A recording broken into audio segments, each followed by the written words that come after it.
I'm so glad everybody could come. And so there are really 3 new faces to me, and one is pink. So welcome to the council. You know you're a voting member. And why don't you just tell us a little bit about yourself? Okay. What you would like to say, not what we would like to hear, what you would like to say. I'm a senior here at SUNY Paltz. I study sociology with a concentration in criminology. I have a minor in law and politics. I'm originally from Westchester, New York. Part of Westchester. I'm from Yonkers, so the bottom part of Westchester, like right outside the city. Like I worked in the Bronx all summer, in Westchester County. I think that's all I can think of. What happens after graduation? That's a great question. And a loaded question, because I've been thinking about that. I feel like in your senior year, often there are times like you're like, all right, I'll worry about it later. And then there's like a week that comes and you're like, what am I going to do after graduation? What am I going to do after graduation? So I actually just started looking into the master's program here at New Paltz, the MPS program. And I know they have their open house soon, so I was going to go like December 6th or something to see, kind of like learn more about the program, see like if it kind of sparks my interest. Something. It's a good sound. It's a new email coming in. No, keep talking. Keep talking. So there's that, and I don't know. I plan to hopefully one day go to law school and stuff. I'm super interested in the criminal justice system and like its effect on people of color, and wanting to make a difference in that kind of capacity. So are you going to take like your LSATs now? No. You're going to push that off? Mm-hmm. Okay. And it's, you know, I'm a lawyer, and I love being a lawyer. I was very, very fortunate. And it's what, great satisfaction and a lot of fun. And you get to help people one-on-one. But in just about any type of law that I've come in contact, it's always about helping other people. Hi, Ron. Hi. Hi, how's everyone? Good. That's right. Hi, Ron. So we...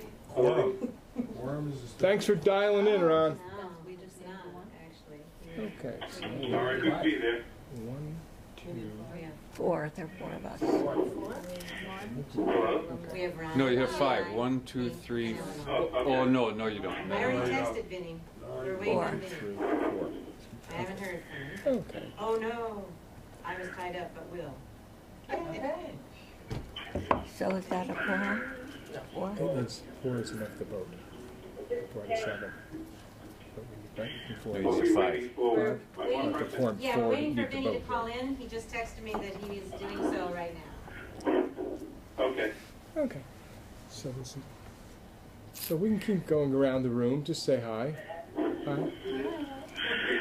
Yeah, the story of how you got started in law, I don't know if you're talking about now, Your but mom, maybe like, after- you know, my afterwards. favorite subject is talking about, you know what. Well, but how you got started. Like everybody's favorite subject is I think talking you about tell Kate, themselves. like, maybe afterwards. I mean, it's Mine is right on. It was preordained, unknown to me, but bad things happened to my father. Got seriously injured, and we were never middle class. We were, you know, I would say lower class, and then my father got hurt and things went bad.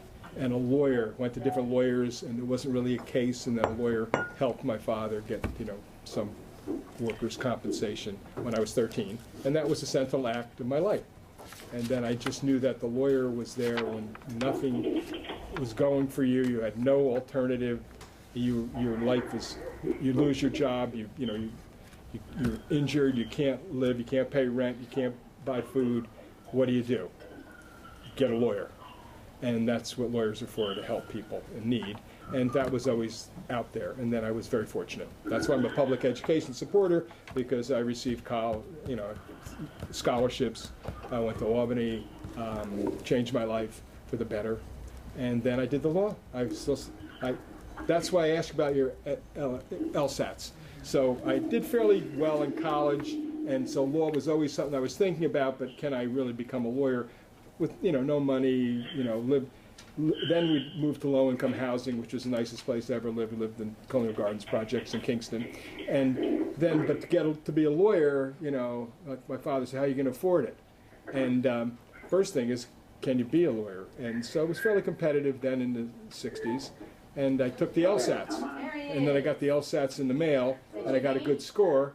and a good cum, and you could be a lawyer. It's just, can you afford it? So, I could live my life's dream. Got 5. We got and five. that's I'd love to hear more about it. yeah. And now here we go. So we're going to call the meeting to order, so everybody doesn't have to listen to me, and I can go for hours on my favorite subject.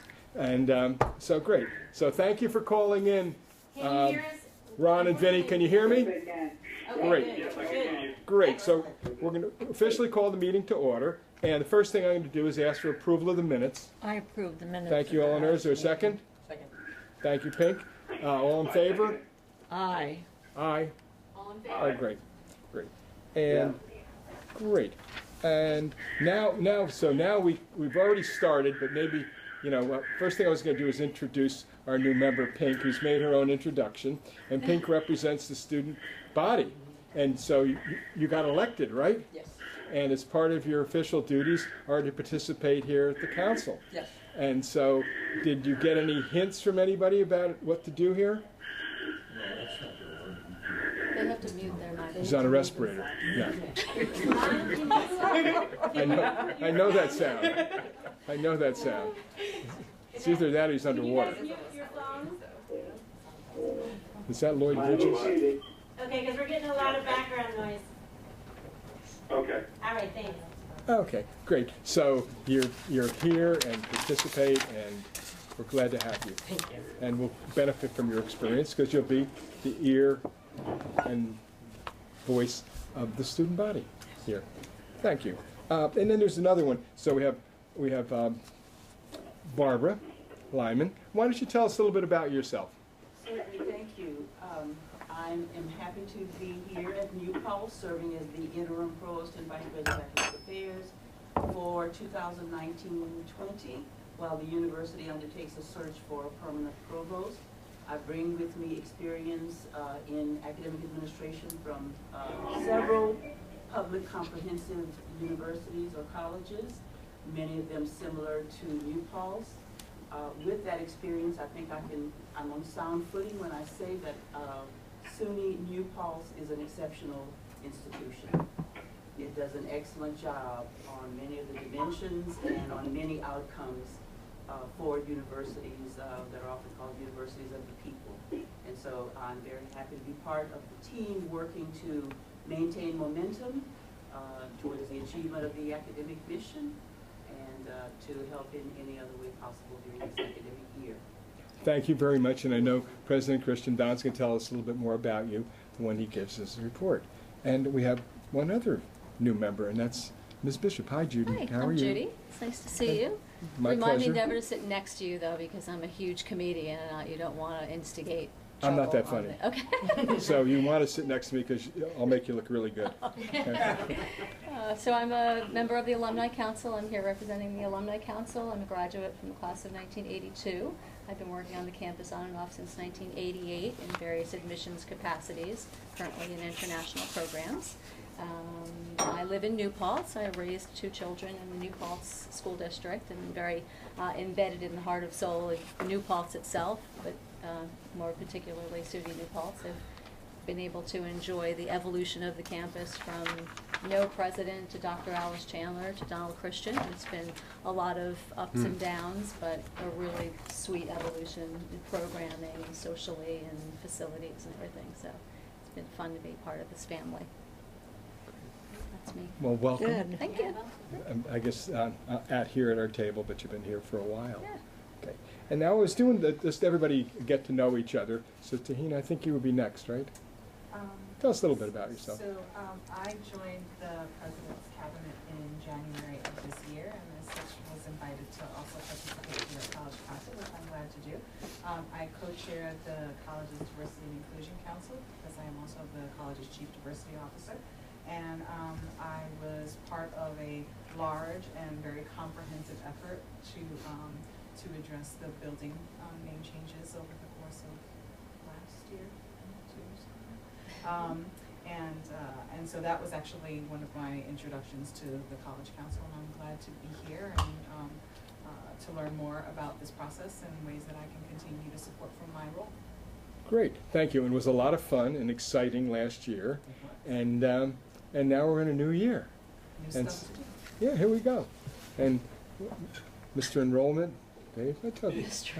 Good to see you again. Oh, it's good to see you. I know our paths cross quite frequently. I was down at the Roundout today. Were you? Everything looked great and beautiful, yes. And I'm doing a tour on Saturday, Roundout tour, you know, Oh, 1 great. o'clock for the Friends of Historic Kingston. One of my fun things is to be a volunteer tour guide. Yeah, yeah, tomorrow, I see, tomorrow night starts the spooky boat rides. Uh-oh, uh-oh. Museum, At the Hudson Okay. River Maritime Museum. that's right, in which we are on the board. Yes. Good. Just, and I think, does everybody know you? Well, let's see, I've been here for 39 years. Yeah. You In should have. fact, Who doesn't much of it know? with you is on the, either on the college council or other Foundation. boards and foundations. The old good, you know, the good times. Yep, You know, when they used to feed the foundation to have nice dinner at Alice's house, and that was like, this was great. But then, you know, you just move on, and then we'll eliminate that, and the money should go in for scholarships, not for feeding those foundation members, and just like that. And you really lit the trajectory of the university by bringing in quality students, one after the other, and you're a true professional. well, it is, yeah, it's a team effort, but it's great to be on a winning team, and that's the second time I've said that today. That is good. Okay, Shel. We still do feed the foundation board now and then. Oh, well, yeah. You throw You it know. before the piece of fish. Yeah, well, no comment. Got to get, you know, we have to have sponsors, right? Okay. So, oh yeah, Shel, it's two words. This is my 23rd or 24th at the college. I started here as a faculty member in the Department of Communication and Media at the time. And Ann and I shared an office my first year as a faculty member. I'm a graduate from that Oh, that's department. So it was in 2003 that I left the department and moved over to the administration and became a member of the president's cabinet as Steve Hoskanser's chief of staff, and also had duties in overseeing our communication efforts. And I continue that to this day. Okay, Ms. Halsted. Michelle Halstead, VP for Administration and Finance. I am a 1991 non-traditional alum of the campus, earning my second bachelor's in accounting here, and kind of grew up through the finance track and have been employed since 1990 at the campus. John? I'm John Shoup, Assistant Vice President of Facilities Management. Been here 21 and a half years, 7 days. Oh, we. So, when I first started here, I headed up the operations and maintenance department. Did that for, I think, about 3 years, and then I became Assistant Vice President of Facilities, and I've been doing that for the last 18 years. We know Mr. Provost, okay. Would you like me to say? No, that's quite all right. Once is enough. I'll put you on the hot seat again. Thank you for your introductory remarks. Erica Marks, Development, that's in the foundation, and 6 years, November 3rd. God, Happy anniversary. no. No. And we just launched publicly our first ever Soaring Higher with the camera campaign. Here, I got it. As of today, $3,700,000 left to go to make our goal of $23 million. Oh, that's So, excellent, isn't it? Very everything's good. on the back. And I live in Kingston. And Stockade District. You're on one of the. You're on my Stockade tour, and and a historic house, yes, Eli. I had Dan with me last time. Dan went on the tour. That's right. You were busy. I don't know what you were doing, but Working. I'm for the sure. college, I'm sure. But it was a Saturday, so you must have been working for the college. Probably. So, thrilled to be here. Oh, good. Ms. Blaisdell. Hi, Stephanie Blaisdell. This is my third academic year, so it's nice to not be the junior member anymore. And I've been in higher ed over 25 years. I have a doctorate in counseling psychology, and certainly passionate about student engagement, wellness, and all that goes along with that. Good. Ann Gallant, and I started here, as Shelley pointed out, about 25 years ago. In what was not yet the Department of Communication Disorders, I was involved in the founding of that department as it moved out from a conglomeration of other departments, and I think that was where I first got my start in my interest in faculty governance. I also was a student here because I was working for IBM prior to that. And I knew I was on track to be laid off when my product was canceled in December of '92, and I actually took some courses here so I could get clinical certification in audiology. I had my doctorate without certification. I'm also the proud mom of 2 alums. Both of our sons studied here, and they came to New Paltz more in spite of me than because of me. But I love the fact that New Paltz is a family affair for us. And you can watch over them, right? I Make sure you got right into their life, I had more contact with them than a lot of parents have with their college-age kids, because periodically they would swing by my office, which was a delight. And I miss, actually, that I no longer have a child on campus. I miss that. And we know Judy. And Eleanor, why don't you just tell us a little bit about yourself? Oh. I know you're a citizen. I have a PhD from Brandeis University. My dissertation was published. I'm a pianist. I was head of a company called Kitchens by Andre. I worked in the real estate business, and I do a lot of other things. Including grow a garden. Including growing vegetables. Yes, you're devoted to the college as well. I've been a member of this college council since 1997. And I'm just here as a volunteer, as is Eleanor. Do we want the guys on the phone too? Oh, yeah, okay, Ron, I can't see you, but if you stand up, speak up. Ron, Vinny, can you, Ron, why don't you go first? Louder. We gotta unmute. Hello? No, we didn't. We I'm did. here, but I'm. Yeah, Oh, wait a minute. oh, there you are. Okay. Go ahead, Ron, you go first. All right. I'm a graduate of 1974 from SUNY New Paltz. I was appointed by Governor David Patterson. I've been involved with New Paltz from the moment I walked on the campus in 1970 and still am involved. And I'm the Director of Intergovernmental Relations for a managed healthcare plan. Great. Great. And Thank you. Former foundation member as well. Yeah. And how about Ron? Okay, excuse me. How about Vinny? Vince? That was Ron. This is Vinny. Hi. Are you together? So, yeah, I'm an alum also of SUNY New Paltz in physics and then electrical engineering degree.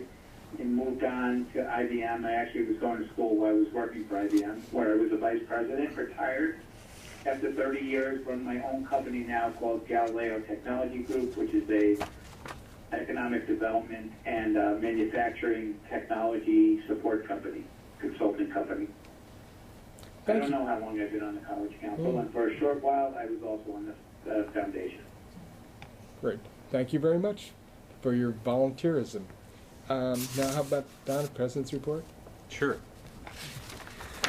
So the first item on my agenda was to welcome Barbara Lightman as Interim Provost. You've heard a lot about her. I just had a few things. One is that she came to us most recently from the Pennsylvania State System of Higher Education. Before that, she was Provost and either academic or executive vice president at Shippensburg, including a stint there as interim president. And her teaching and administrative positions have also included University of West Florida, Texas State, University of Delaware, University of Louisiana at Lafayette. Is that the way I want to say it? We say Lafayette. Lafayette. And Oakland University. And she's, as of tomorrow, she will have completed 3 weeks. Is that all? But I've been here. Yeah, maybe 4. But I've been delighted with the experience and the perspective that Barbara's brought to that position. A few things I want to share. One is that we're moving along with our 2 vice president searches. We have search committees formed for the vice president for enrollment management search and the vice president for Academic Affairs and Provost position. Shelley Wright and a faculty member in English, Cy Mulready, are chairing the enrollment management search, and David Eaton and Davina Vora, a faculty member in School of Business, are co-chairing the Provost and Vice President's search.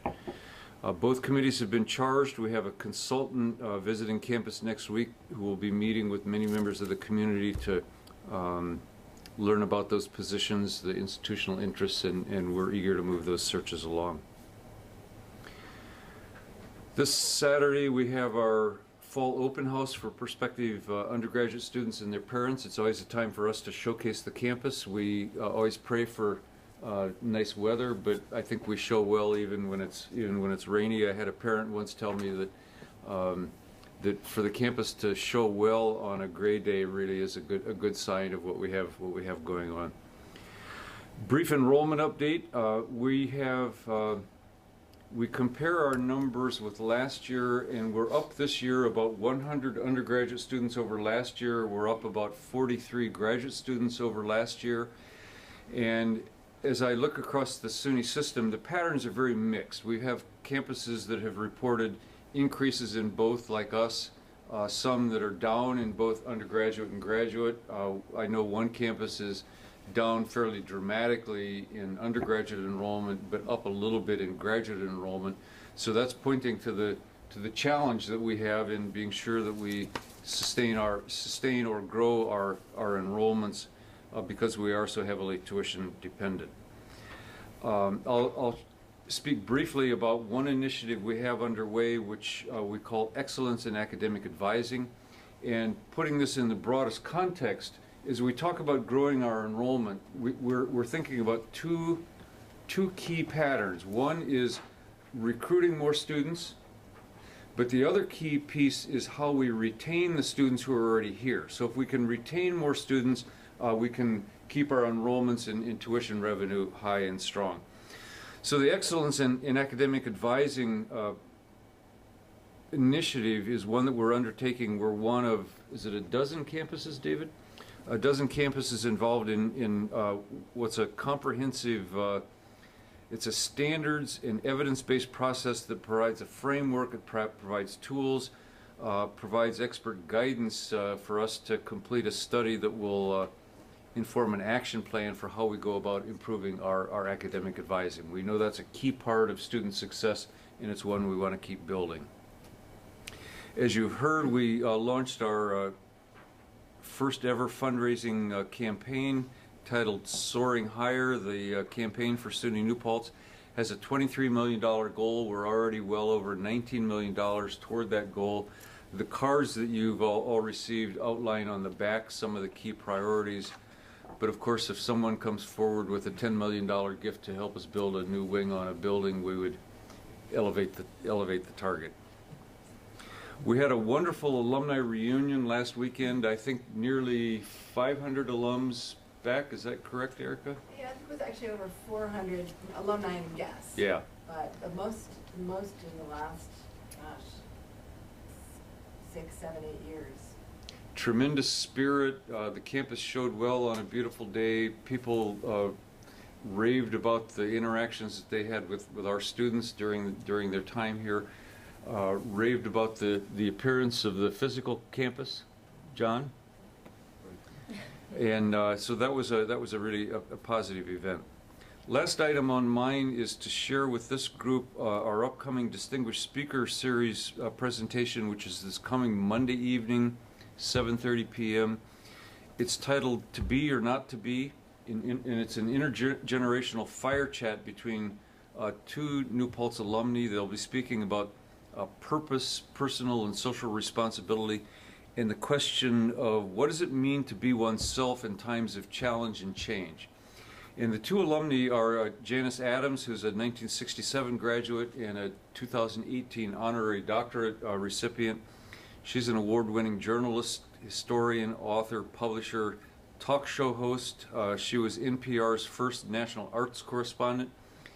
And the other alum who will be part of that conversation is Ilyasa Shabazz, a 1985 alum. She's the daughter of Malcolm X and Betty Shabazz, and she's an award-winning author, an activist, and an adjunct professor at John Jay College of Criminal Justice. So the two of them will be in conversation with each other, in part talking about themes that bridge generations, as well as the differences between Ilyas's experiences here in 1985 and Janice's as one of the few black students here in the 1960s. So that looks forward to being a great event. Well, thank you very much. Thank you. So we have the star here, John. You ordered up a perfect day outside. I was at the Engineering Innovation Hub dedication. Wow. The campus looks fantastic. I think not only for your efforts, but for everybody's efforts, but certainly you've taken the helm and you kind of redesigned everything and layout and just, all these beautiful new buildings, and the students seem to love it. And I think on Saturday, the prospective students will love it, as will their family.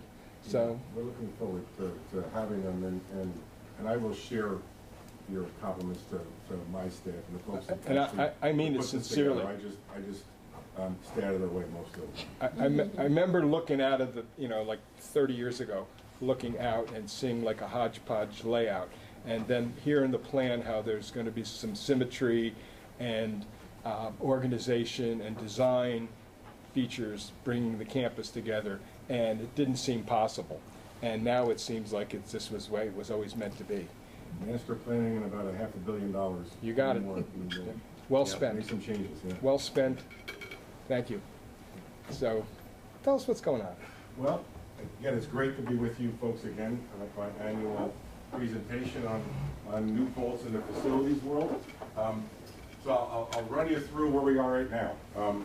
Recently completed projects include, some are very exciting projects, some not so much, unless the roof is leaking, water's coming through the bucket. Remember the bucket we had? Yep. So roof replacements at our central heating plant in the South Classroom building. Old library, we replaced the high temperature hot water line. Some of the students wrote to us concerned about not being able to use the quad, and that's where we have our commencement, but the old library needs heat, so that those pipes underground supply heat and hot water to that building. We'll have that back up soon. The grass is in place, and we'll be opening that real soon. Jacobsman Faculty Tower, we did still just about finished with a renovation in the lobby, which is going to become Liberal Arts and Sciences Central. When we're done, please walk through in another few weeks. The furniture was actually due here yesterday, and it was delayed, but we're happy to get that project finished for those folks. Athletics, exterior courts. We installed a basketball court and a Pickleball court. Yeah, 2 pickleball courts, and they're used all the time. We did some updates to the Student Union's second floor lobby,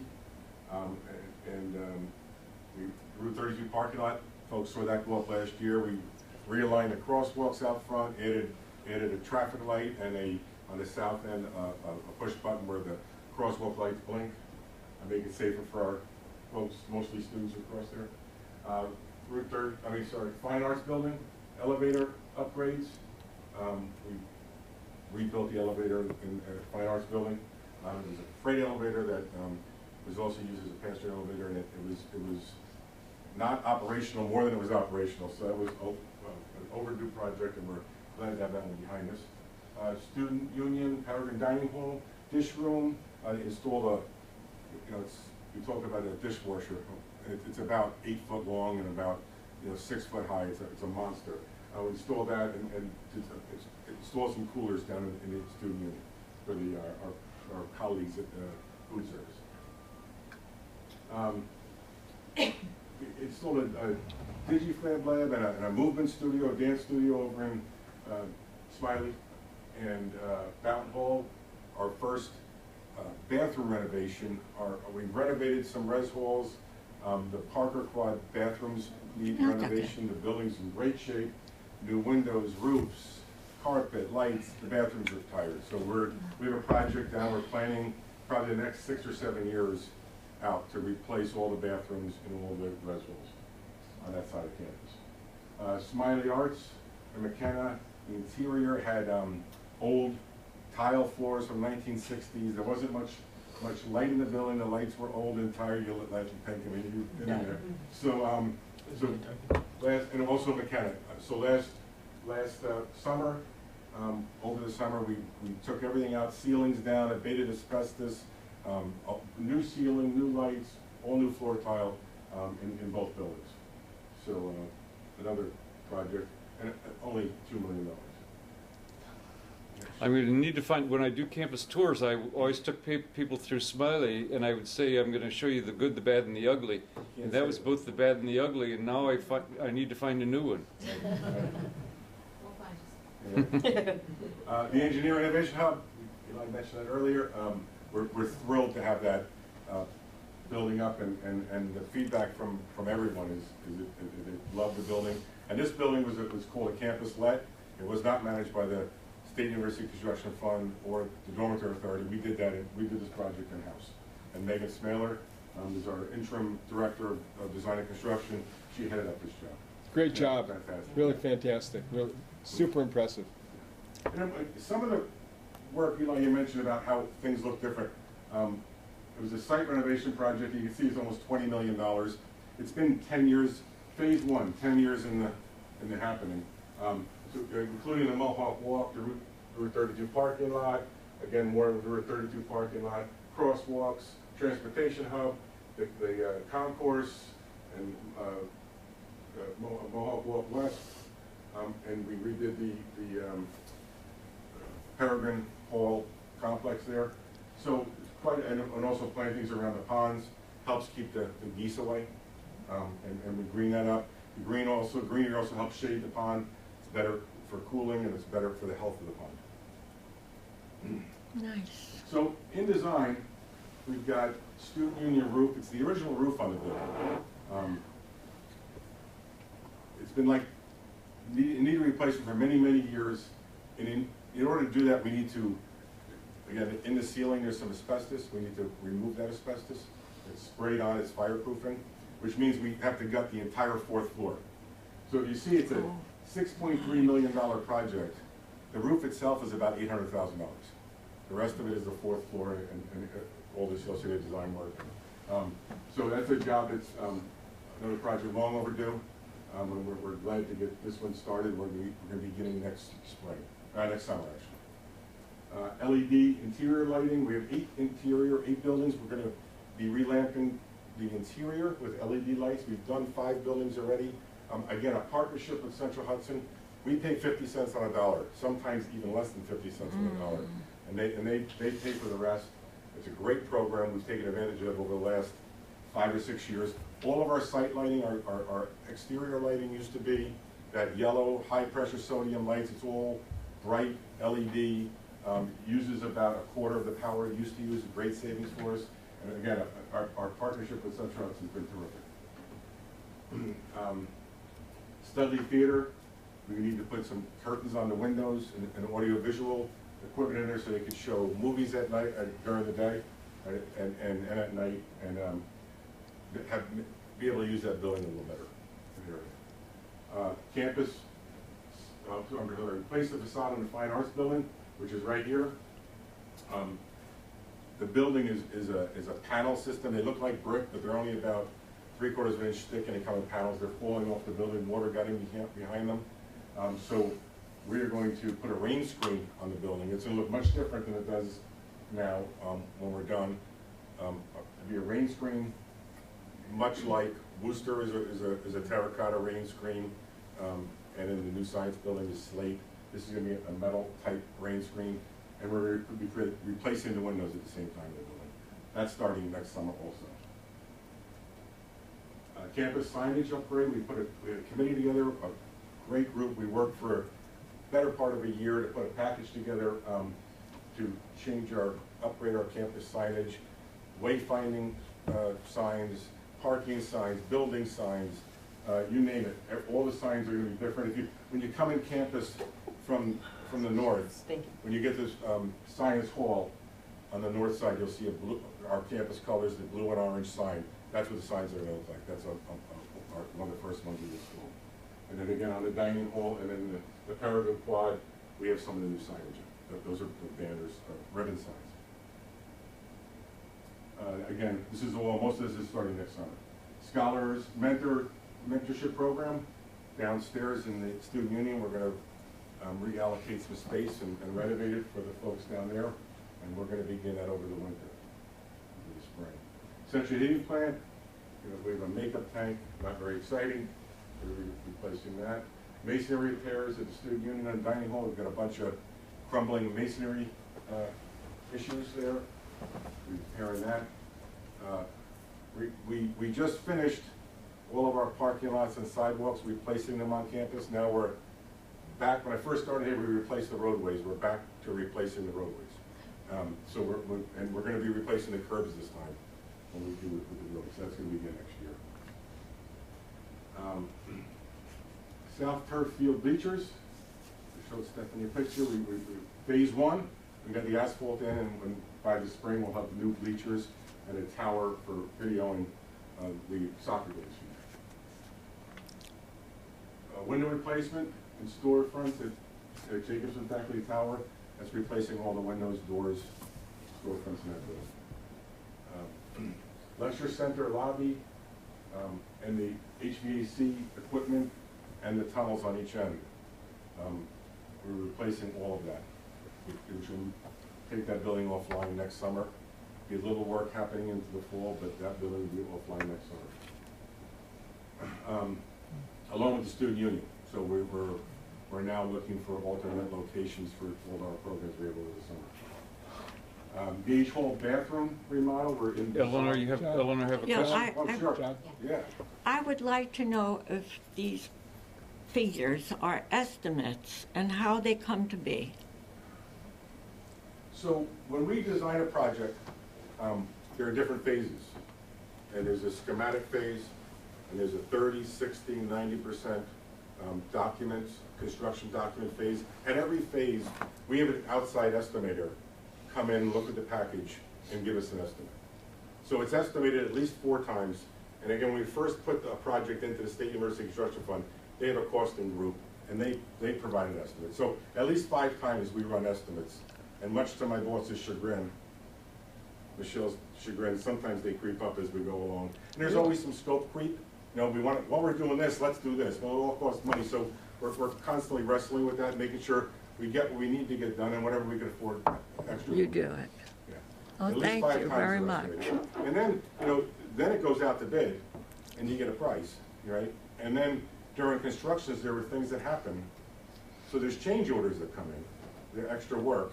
So you really don't know what you're truly going to spend until the project is over.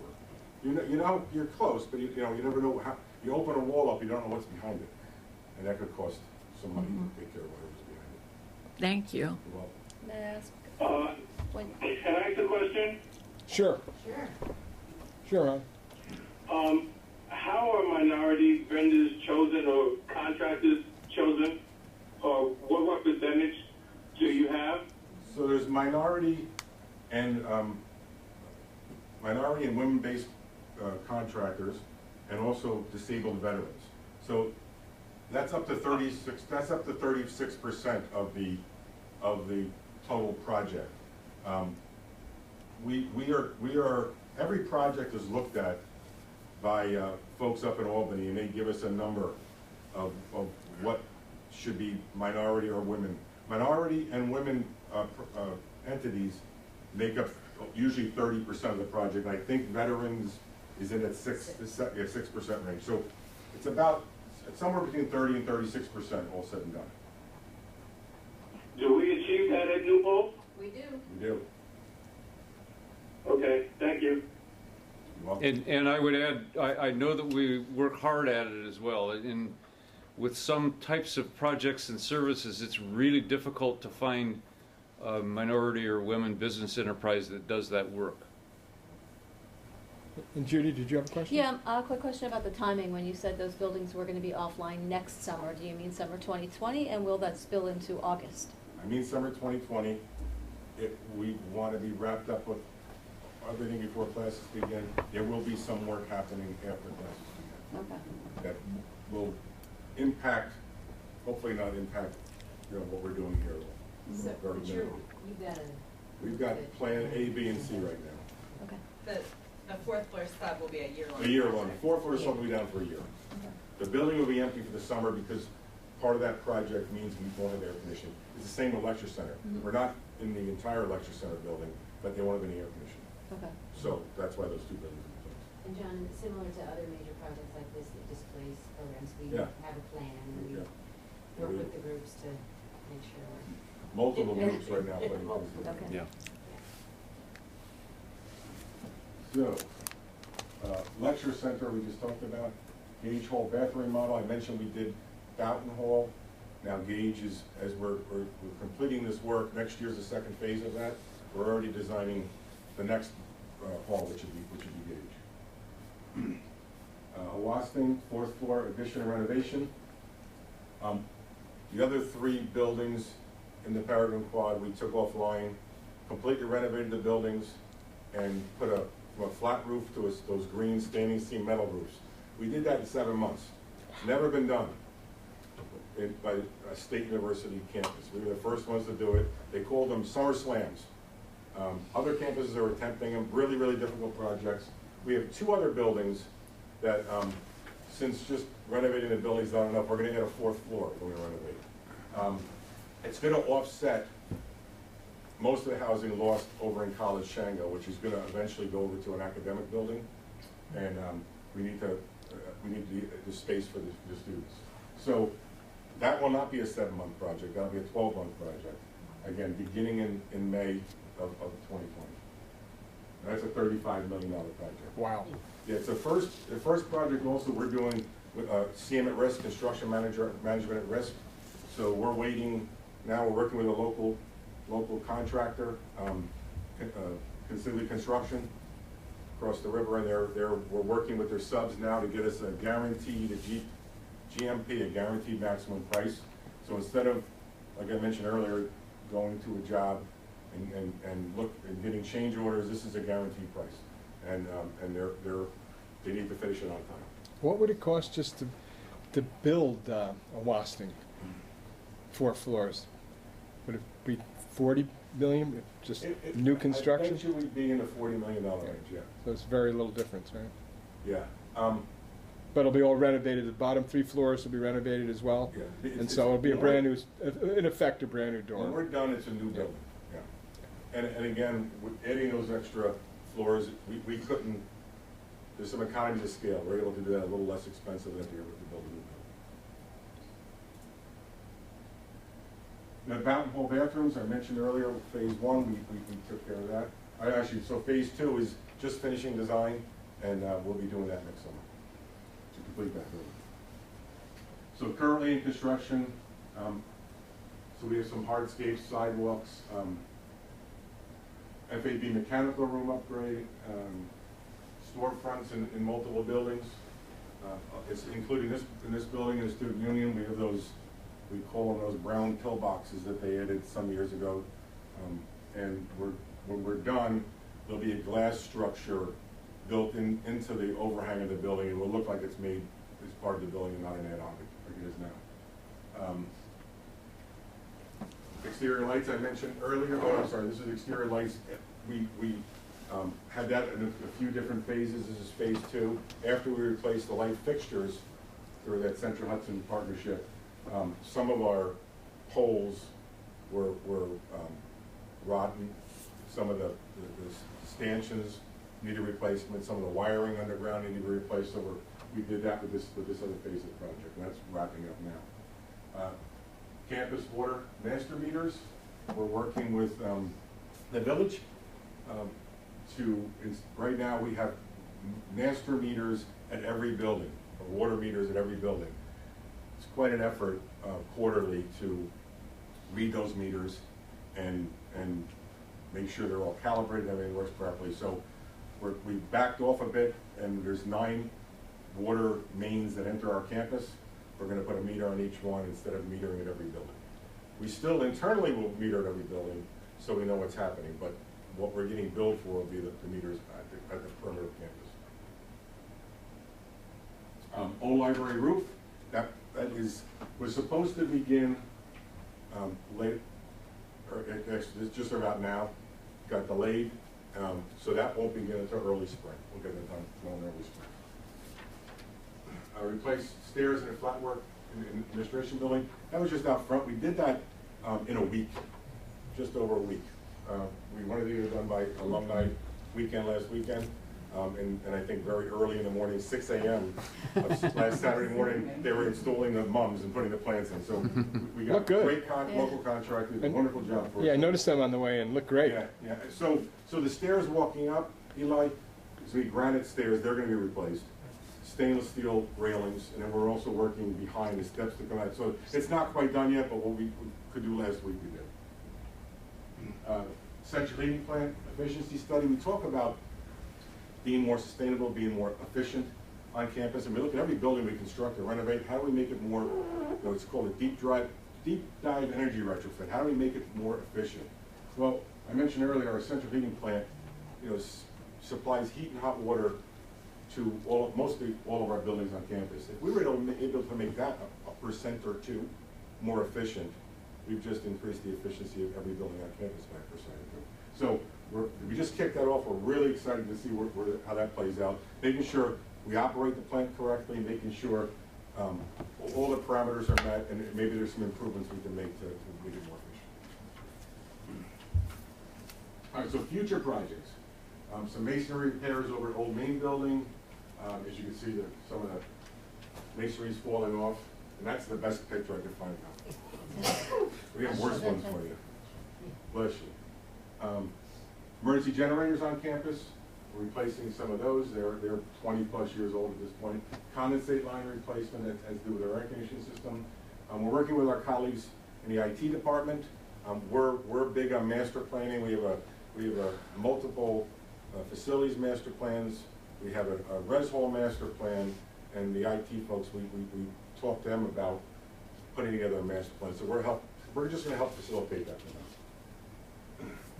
Campus-wide elevator upgrades seems to not end. Right? We get through a batch of elevators, and then it's a batch more to renovate. So I think it's 13 elevators in 9 different buildings across campus. Roof replacement, Lenape, and the siding. So the SOPAS, a couple of years ago, the material on the exterior called Drive It, it absorbs moisture, which also adds to the moisture issues in the building. We also had a roof problem. It was a shingle, just a regular shingle roof, and asphalt shingle roof. The wood underneath was delaminating, so we put a metal roof on it, so that should last about 60 years. And we sealed the building. It used to be green and beige. Now it's an orange color and beige. We're going to do the other building to match, so that's going to be next year. So roof replacements at faculty office building, old library, Dorsey and Smiley. Again, I remember replacing the roof at Smiley. It's a good again. Dave, I'm catching up to you.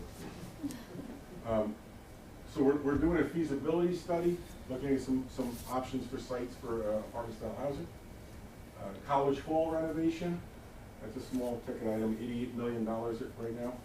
That's going to be a tremendous job, multiple phases. Looking forward to the beginning design. We're going to start that in the spring. So we don't have it. We don't have that money yet. Right. We'll talk about that in a second. We're working. So Mohawk Hall renovation, that's the sister to Awasting. We're going to do that just as we finish Awasting.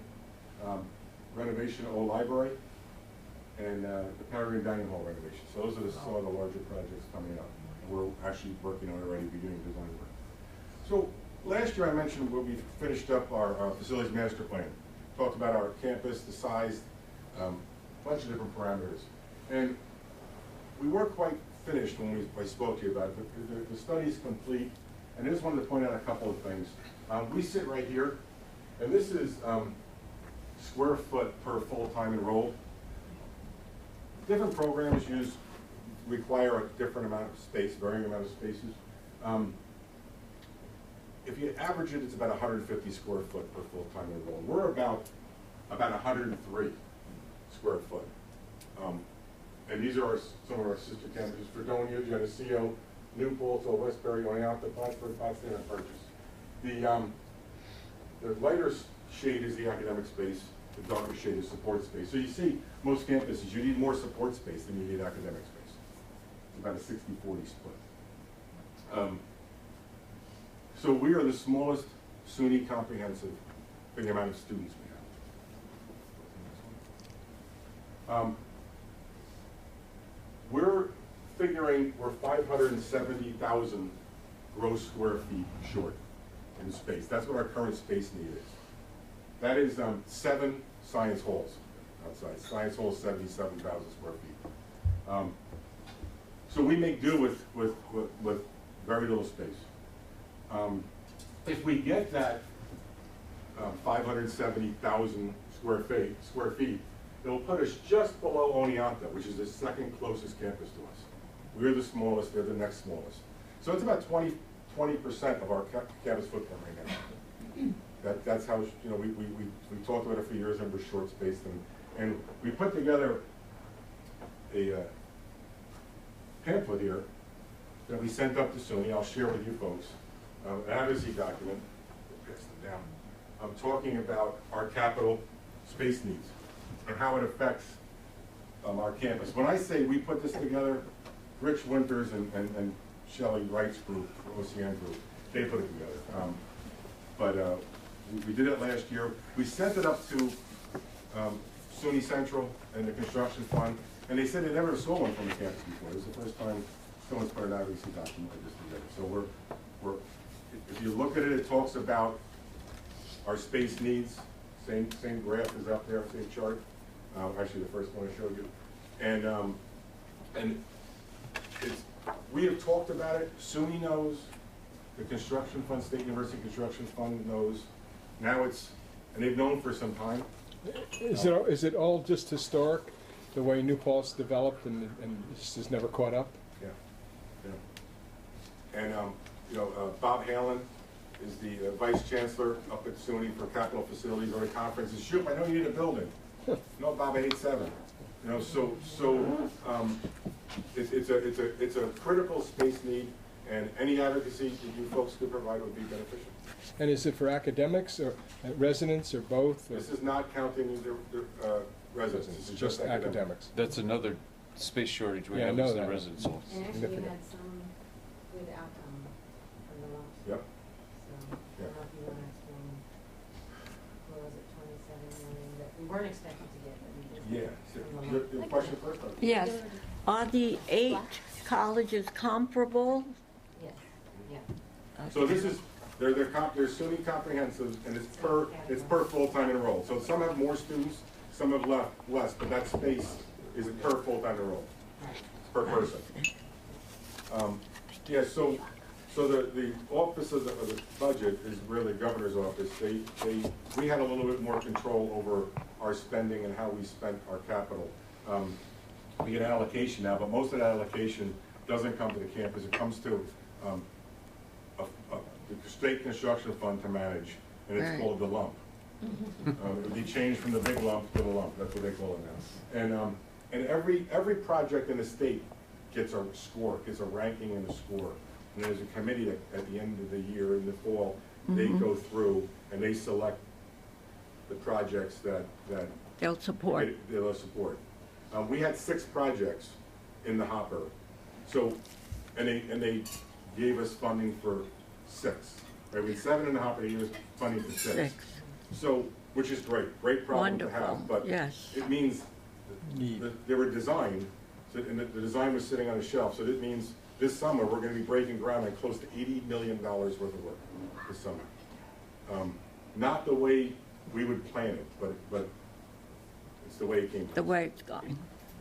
So that's a different funding change, allocation method, and we're grateful for it, and we're going to spend it, but it's going to impact campus a little more than normal. We'll be doing quite a bit of work during the academic year. We don't have much of a choice. Thank you. And it's a real strain on staffing resources to plan all this, to implement that many projects at the same time. Of course.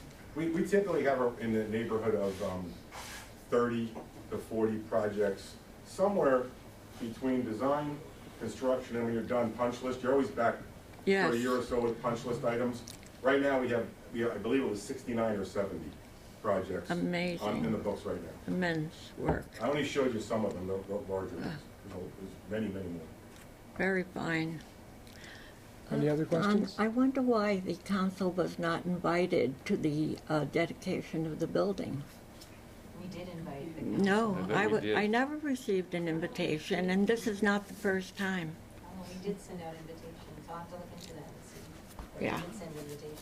I don't think anyone went except you, Yeah, I because went. we probably didn't get the Some of the invitation. Just got an email. invitations we send are electronic. So we send them by Oh, email. yes, I do look at my email every day. So great presentation. Thank you. Thank I you, know John. you're going to be really busy, and so that's going to keep you happy, keep you out of trouble. And Try what that. but there's not one new building. We're in trouble. They're, No, they're and going that's to be the concern. rebuilding, but no genuine ground-up new buildings. And that's problematic for us. That's the core of our capital issue right now. Because that's how you can make up the space or get in. The capital comes, it's per legislation, it's critical maintenance only, so they don't allow us to even change the footprint of the building, more or less put a new building up. So you got the fourth floor. That's a That's on the residence hall side. Yeah, so I it know, doesn't- yeah. The students pay for that. That comes from. Oh, that's from the dormitory We authority. get no assistance from the state on our res halls. It's all paid for by student fees. We purchase bonds through DASNY, Dormitory Authority, and they manage the projects, and some we do internally, and then the students pay that back, either 15 or 30-year bond. Well, things look great. I don't know, is it going to look more like a construction site again? Yes, it is. This coming summer, we're gonna have the west side pretty much cordoned off. Okay, well, you do a great job. Just to end with we have some, for our master plan, potential building improvements. So it's a combination of renovations, additions, academic buildings, different colors. So we looked at this holistically, and for the, this goes, let's say it's 20 to 30 years out.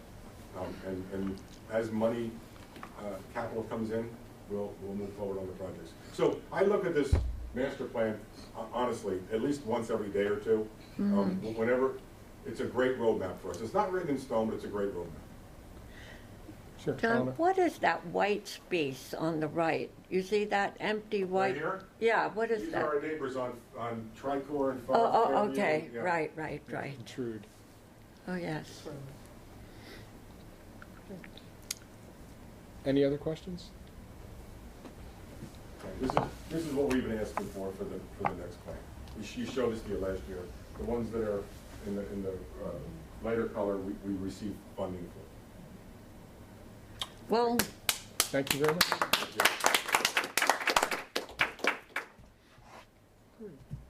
So let's see, Michelle, so I know you're going to probably show us about finance, something I'm not really interested in, but, some people No, maybe. it's a bond.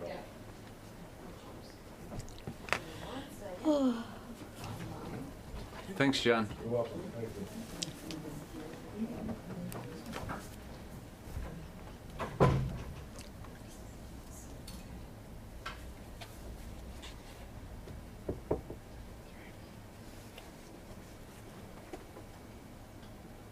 Okay. So, good afternoon, everybody. So for those of you who are new, June and me, what I usually do is go through at a very high level an overall budget presentation for the College Council to show them how, well, in the initial meeting, I showed everybody how we did last year as opposed to our plan, and how we're looking this year. So first, we're going to start with last year. And again, for either a reminder or anybody that's new in the group, the budget that we're talking about is our core operating budget. It consists of revenues from tuition, college fee, and a smidge of interest that we get on the funds that we have, as well as revenue from state direct taxpayer support. Last year, in the initial budget, our projection for tuition and fees was $48.5 million, and our state support had remained flat at 15.9, or almost $16 million. So our total revenues anticipated at the beginning of the year were $64.5 million, but our expenditures exceeded that revenue target by $5 million, mostly in personal service. The good news is that at the end of the year, we exceeded our revenue target. The tuition target we exceeded by a smidge, so we brought in more students than we thought we were going to. But the state support is really the deciding factor in helping us win the battle last year, because the state, due to SUNY's system administration and college presidents' advocacy, decided to fund some retroactive pieces of collective bargaining agreements that weren't in the initial, in our initial plan for last year.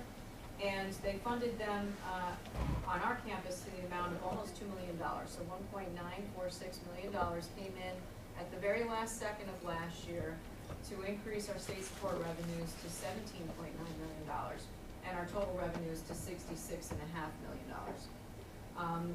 So that was a great thing. The other good news is that the campus was able to save a lot of money on the expenditure side, because we did some permanent reductions and had some one-time reductions in spending, mostly in the personal service area. In permanent positions, we saved $2.7 million. We had a little bit of a counterbalance to that, in that we needed to hire some temporary service to keep the trains running. So we spent a little bit more in that area, about $300,000 more in temp service, but together we saved almost $2.5 million on people last year. We also had a great utility year, coming in under the anticipated target by close to $250,000, $225,000. That's thanks to a kind Mother Nature, and also some really good sustainable practices on campus, and we hope that continues. Supplies, contracts, and other equipment dollars, we did overspend by a little, even though during the middle of the year we made some permanent reductions in our anticipated OTBS other than personal service, because we also needed to make some new investments in some software. So we had some recruitment and retention software that we deployed across campus, and we also had a slight uptick in campus recharges. Every year, system administration provides services to all the SUNY campuses, whether it be software, some financial aid things, and so they manage contracts on our behalf and then recharge us back for those costs. Some of those costs went up, so we had a tiny overage in our supplies, travel, contracts, and equipment. Overall, at the end of the year, instead of the anticipated $69.5 million in expenditures, we spent $66.9 million, and we only had to use $400,000 worth of reserve instead of $5 million. So a really, really very good. Bless you. Thank you. Click the wrong thing. Got two different systems going up here, so I can have my notes. So now let's fast forward to this year. What I have up here on the screen is a comparison of last year's budget to this year's budget. So apples to apples. So when we devised a plan last year in the middle of the year to not just address last year's budget shortage, but to address the budget shortage going forward. In order to do that, we knew that we could not cut our way out of this. We knew that we had to grow our enrollments or grow our revenue streams. Since the direct state taxpayer support was anticipated to stay the same again this year, we knew that we needed to increase our enrollment targets. So we put together a plan by which we would not only shave off some of our expenditure dollars, but grow the enrollments and grow our tuition revenues. In addition in addition to enrollment growth, we also were fortunate enough to see, students weren't fortunate enough, sorry, Pink, to see a tuition rate increase of $200 per year for undergraduate in-state students. So the two together, the enrollment increases and the rate increases, drove a budget increase. Oh my God, sorry, I just got to forward my own screen so I'm looking at the right stuff, so you don't, so you're not looking at the back of my head. The two of those together drove an increase in anticipated tuition revenues of over $3 million. Again, state support is anticipated to be the same. And then we turn the tables and we look at our personal, our expenditure targets. Again, we made some permanent reductions. So that's what you're seeing in these numbers here. Permanent reductions in personal service, temporary, we looked at our temporary service. We made some reductions in supplies, travel, contracts, and equipment, but had some increases there as well in other investments and system recharges. So in the end, personal service went up a bit because we have contractual increases for all of our collective bargaining across campus. But that was mitigated by the reductions, the permanent reductions that we did. So we saw an increase only of $400,000, as opposed to if we only had the contractual increases and didn't make the decreases in FTE on campus, we would have seen an increase here of $1.5 million. So we mitigated that pretty precipitously. We do anticipate our temporary service going up this year again. When you have less permanent people, you gotta keep the trains running, you need some temporary people to fill the gaps. We did not increase our utility budget, even though we just opened up the engineering hub. So that's a new building that doesn't come with new money, but we have to heat it, we have to staff it. But since we had a couple of good years with our utilities, and since we're deploying some sustainable practices on campus with our utilities, we hope to come in under that same target that we had last year, so we didn't increase that at all. And supplies, contracts, and equipment just, again, went up a smidge because of some of the investments that we made and the increases in system recharges. So all in all, budget to budget, we reduced our anticipated deficit from last year's $5 million to just under $3 million this year. So we're moving in the right direction. We're bringing expenditures and revenues into line, but we still have some work to do. We still have a plan in place to further reduce expenditures and further increase enrollment targets next year, possibly the year beyond, but we're hopeful that after next year, the regular tuition rate increases should balance out with collective bargaining increases. Pink, you have a question? I do. So when you have more students coming in and the same amount of space, what effect does that have on students? A lot of different ones. Yeah. Primarily impacts it primarily impacts services and facilities, from parking, because some days on Tuesdays and Thursdays parking is a problem, or inconvenient at best. Classrooms, we really run a very thin line in terms of classroom use. We shoehorn all these classes into our available classrooms. So every time you add a couple hundred people, you have to add more sections, and so you get pinched there. Residence halls, of course, are. Were you in a triple room? I did live in a triple my freshman year. Did you? I did. Yeah. Well, there's going to be plenty of those. But I think that's where students find it inconvenience. On the other hand, with the president of the SA, your revenue goes up, and that's not a bad thing either, pursuant to the things that you want to accomplish. Absolutely. It's funny. In 2008, for those of you that were around, we were the hottest small state school in America by Newsweek. We brought in a class that just so vastly exceeded our capacity, and that class was. They kind of identified as the incoming class of 2008, and their success metrics in terms of graduation and retention was through the roof. And we thought the opposite was going to happen, but it didn't, and I think it's because everybody was paying attention. So, and I think this discussion moving forward will inform, you know, we will collectively think about how are we going to deal with another 200 undergraduates and another 150 graduate students in 2020, 21.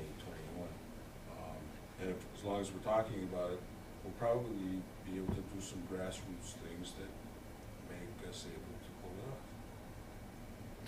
I think a couple pieces to recognize there. One is that we're exploring opportunities to expand online offerings so that we can grow enrollments without increasing the presence of students on campus. And we have, at the graduate or advanced level, we have some off-campus cohort programs where people living in a community come together to take classes in the evening. So those are students who are rarely seen on campus. So those are some of the things that we're looking at as well as we keep trying to crack this nut. But it's another 100 this year, right? 100 plus? At least. And more next year, right? Maybe. Oh, for this year, you mean the year that we're actually in? Yeah, I know Yeah, that's definitely been. There's 100 more undergraduates and between 40 and 50 more graduates. So we absorbed that, we seem to have absorbed that fairly well. We've had a head count before of 8,000. We have, Yeah. we have, but when we had head counts of 8,000, a large proportion of them were part-time. And that's not true anymore. We're really a full-time, undergraduate residential population.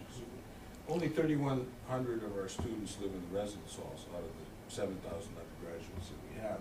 But if you add the ones who lived in the residence halls and moved to South Side and into the village, and the ones who live nearby, or transfers who came and rented an apartment, it is really residential. That's why when you go downtown, it's full of students. We call them resi-muters. Resi-muters, That's what you call it? And I laugh. I never heard that. I always laugh. Learn something new every day. Resi-muters. Yeah. And then you see all the cars from South Side in the morning on their way to class. And they drive across 208 and then they park on campus. No, I mean it's. That hill is very good. That's right. Well, I probably would have done it too. Thank you. Okay. Any other questions? So let's see. Well, thank you, Michelle, for that presentation, for keeping things under control, and looks good, all things considered. Looks like our next meeting scheduled for November 20th, right here, 3 p.m. Looks like one item on the agenda will be the Middle States reaccreditation process, which is going on 20 to 21. 21. Yeah, so that is that every 10 years? Yes. Yes, every 10 years. I've been through it a couple times.